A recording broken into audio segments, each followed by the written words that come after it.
सबसे पहले जब हम सोकर उठें तो हमें क्या करना चाहिए? हम पहले तो ये निश्चित करें कि हमें उठना कब है। हमें कब उठना चाहिए? सूर्योदय के पहले। सूर्य उदय के पहले जो लोग उठ जाते हैं, जिस घर के लोग उठते हैं, कहते हैं सूर्य उदय के पहले आपके घर में झाड़ू लग जाए, आपका मेन गेट खुल जाए, खिड़कियां खुल जाएं और सूर्य का पहला प्रकाश यदि आपके घर पे आया, तब तो आपके घर में सुख शांति और समृद्धि की कभी कमी हो नहीं सकती।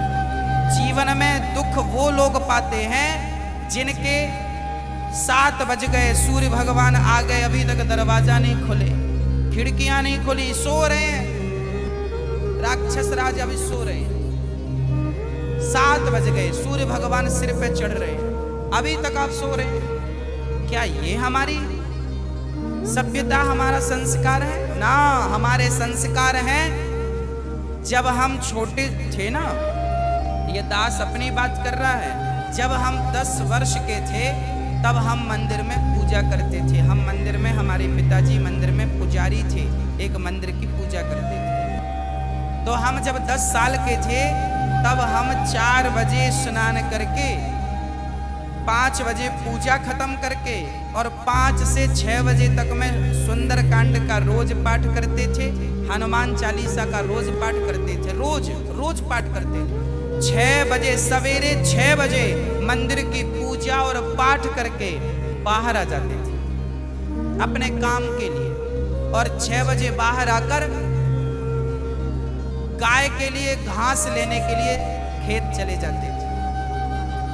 चारा काट करके गाय को खिलाते थे, फिर नाश्ता करते थे, फिर रोटियां, नाश्ते में रोटी और अचार खाते थे। हाँ, कभी गुड़ भी खा लेते थे रोटी के साथ। ये दिनचर्या थी।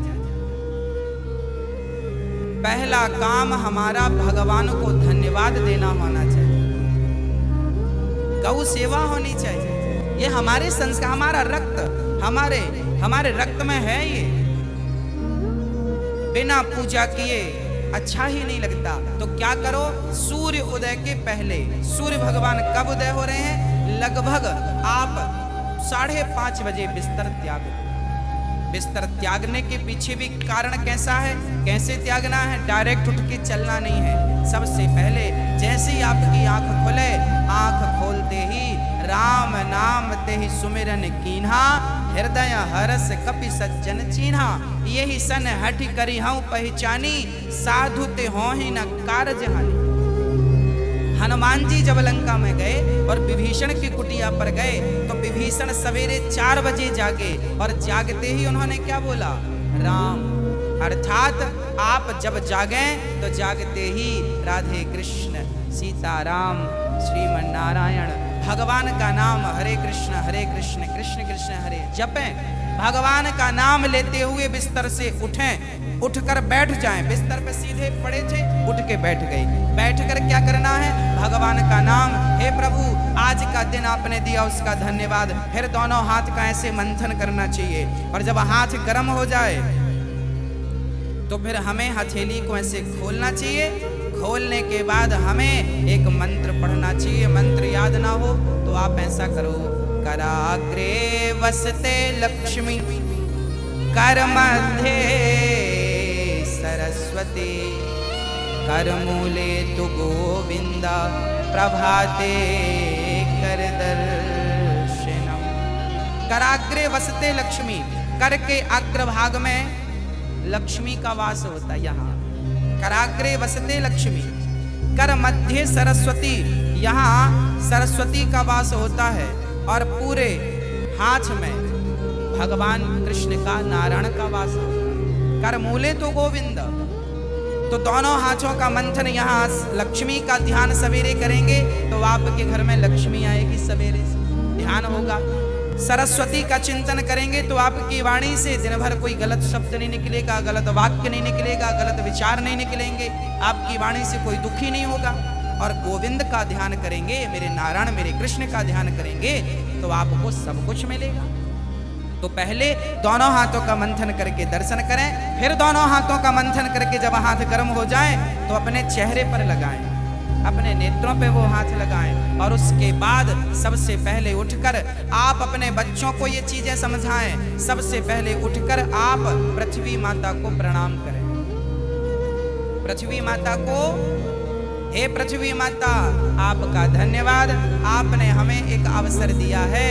आपके ऊपर हम कितना पाप करते हैं, हाँ, मलमूत्र जैसी गंदगी त्यागने के लिए हम मजबूर हैं। माँ, हमें क्षमा करना। पृथ्वी माँ को प्रणाम करना चाहिए। उसके बाद आप अपना पांव बिस्तर के नीचे रखें, हाँ, उसके बाद बिस्तर के नीचे पांव रखें और सबसे पहले सवेरे बढ़िया सा पानी पेट भर के पीना चाहिए। मैं थोड़ा स्वास्थ्य की बात भी आपके लिए कर दूं। बच्चों को तो जानकर रात के तांबे का बर्तन, जानते, कॉपर, तांबे के लोटे में धुलकर पानी भर दो, उसे ढक दो और वही तांबे के बर्तन में जो रात भर से पानी पड़ा था उस पानी को सवेरे बच्चों को पिलाओ।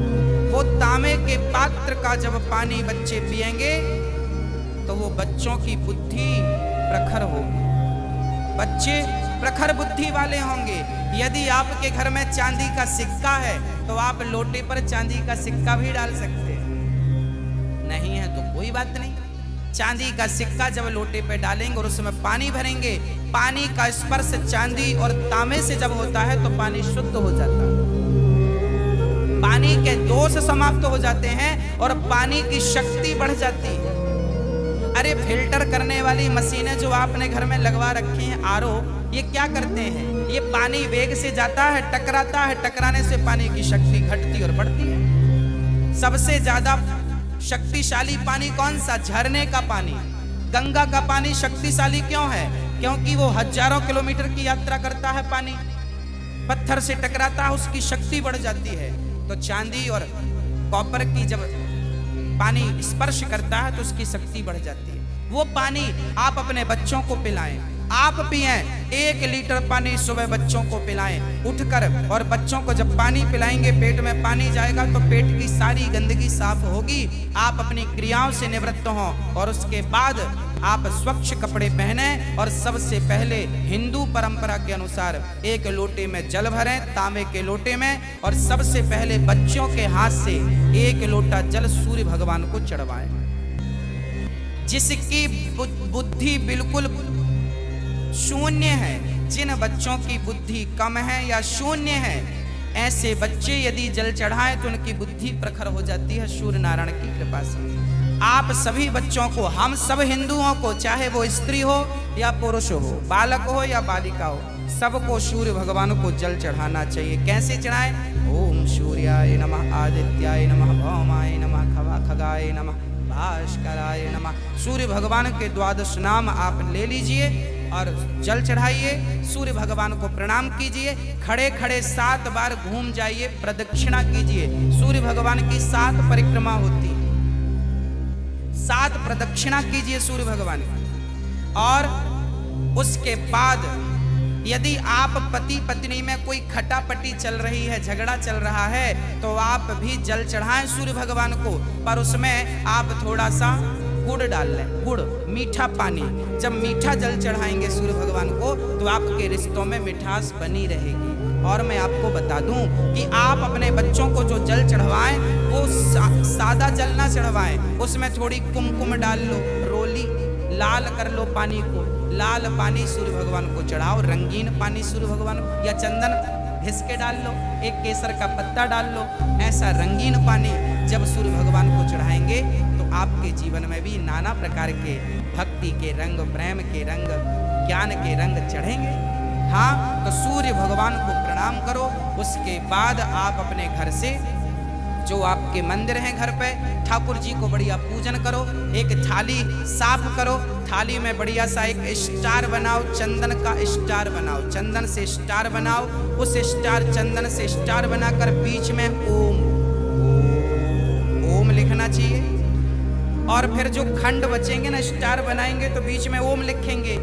आजू बाजू जो खंड बचेंगे उनमें आपको लिखना है, या तो आप लिखें श्री राधा कृष्णाभ्याम नमः, या तो आप लिखें श्रीमन नारायण, है ना, आपके जो भी इष्ट हैं उनका नाम लिखें। श्री राधा एक खंड में लिखें श्री, फिर एक में रा, फिर धा, फिर राधा हो गया, फिर श्री कृष्णाभ्याम नमः ऐसा लिखें। श्री सीतारामाभ्याम नमः भी लिख सकते हैं। ऐसा लिख के फिर लड्डू गोपाल जी को उस पर बिठाओ। ठाकुर जी आपके घर पे होंगे ना लड्डू गोपाल जी, आपने जब वो स्टार पर ये सब बना लिया तो वो यंत्र बन जाता है। उस यंत्र को जल डालकर पहले प्रणाम कीजिए, जल डाल के प्रणाम करके फिर उसे आप प्रेम से प्रणाम कीजिए और प्रणाम करके फिर ठाकुर जी को बिठाइए। ऐसे देखिए टीवी पे दिख रहा है, ऐसे आपको बनाना है, ऐसे आपको बना के ओम, फिर उसमें तुलसी का पत्ता चढ़ाइए लिख करके सब में, और फिर उसको प्रणाम कीजिए, जल चढ़ाइए, तुलसी चढ़ाइए। ये एक यंत्र बन गया और इसे प्रणाम कीजिए। फिर इसके ऊपर ठाकुर जी को बिठाइए, गोविंद को बिठाइए, बिहारी जी को बिठाइए और बिठाकर फिर उन्हें स्नान कराइए, प्रेम से स्नान कराइए। कैसे स्नान कराएं? ऐसे स्नान कराएं और बोलते रहिए श्रीमन नारायण नारायण नारायण। कुछ नहीं आए तो नारायण नारायण कीर्तन करते श्रीमन नारायण नारायण। ऐसे जल चढ़ाओ। जल चढ़ाने के बाद भगवान को अपनी गोद पर बिठाओ। अपनी गोद पर बिठाकर बड़े प्रेम से उन्हें बढ़िया कपड़े से पोंछो, साफ करो। बच्चे को भी आप नहला के पोंछते हैं, बच्चे को बढ़िया पोंछिए, उन्हें साफ करिए। और जब भगवान को आप बढ़िया से साफ करें उसके बाद उन्हें उनकी आसन पर बिठावें और आसन पर बिठाने के बाद उनको फिर बढ़िया से वस्त्र पहनावें और वस्त्र पहनाने के बाद उनका श्रृंगार करें। श्रृंगार करने के बाद जब पूरा श्रृंगार हो जाए तो ठाकुर जी को दर्पण दिखावें, है ना। फिर भगवान जी को दर्पण, आप लोग भी दर्पण देखते हैं कि नहीं? ऐसे ही ठाकुर जी को दर्पण दिखाना चाहिए। प्रभु देखिए आज दास ने आपका ऐसे श्रृंगार किया है, ये आपका श्रृंगार है, ऐसे दर्पण दिखाओ भगवान को। हाँ, भगवान को बढ़िया सा दर्पण दिखाओ। भगवान को दर्पण दिखाकर फिर उनको प्रणाम करो और प्रणाम करते हुए कहो त्वमेव माता। बोलो मेरे संग सभी लोग, बोलो त्वमेव माता च पिता त्वमेव त्वमेव बन्धुश्च सखा त्वमेव त्वमेव विद्या द्रविडं त्वमेव त्वमेव सर्वं मम देव देव। हाथ जोड़कर भगवान से कहो हे प्रभु आप ही हमारी माँ हैं, हे प्रभु आप ही हमारे पिता हैं, हे गोविंद आपके सिवा हमारा इस सृष्टि में कोई नहीं है। हे प्रभु माना कि मैं अपराधी हूँ, माना कि मैं पापी हूँ, पर मुझे स्वीकार करना आपका ही काम है भगवान। हे नाथ मैं आपको कभी भूलूं नहीं। एक बार जरा सभी बोलिए हे नाथ मैं आपको कभी भूलूं नहीं, हे नाथ मैं आपको कभी भूलूं नहीं। हे प्रभु मैं सदा आपका स्मरण करता रहूं, सदा आपका चिंतन करता रहूं। हे नाथ मैं आपको कभी भूलूं नहीं। ऐसी हमें प्रार्थना करनी चाहिए, भगवान को प्रणाम करना चाहिए, बढ़िया सी आरती उतारनी चाहिए, बढ़िया सा भोग लगाना चाहिए और बढ़िया आरती उतार कर देखो भोग भगवान को, कई लोग ना भोग ऐसी रख देते हैं, ऐसे नहीं, भगवान को एक एक तोड़ करके जैसे हम बच्चों को खिलाते वैसे हमें खिलाना चाहिए, भोग ऐसे लगाना चाहिए। खिलाओ 5 बार, कम से कम 5 कौर तो खिलाओ, खिलाओ भगवान को। खिलाने के बाद फिर आचमनी से जल घुमाओ, भगवान को पानी पिलाओ, है ना, पानी पिलाओ भगवान को, बढ़िया पानी पिला के उनका मुंह पोंछो बढ़िया कपड़े से, ऐसे मुंह पोंछो भगवान जी का। मतलब भगवान को अपनी तरह प्यार करना, बालक की तरह प्यार कर। माँ यशोदा क्या करती, गोद में बिठाती, खिलाती पिलाती, मुंह पहुंचती थी। हमें भी वही स्नेह रखना भगवान से। भगवान प्रेम की तो भूखे हैं, वो वस्तुओं के सोना चांदी जिनके पांव लक्ष्मी दबा रही हैं, उन्हें हम क्या पैसा देंगे, उन्हें हम क्या सोना चांदी देंगे। भगवान प्रेम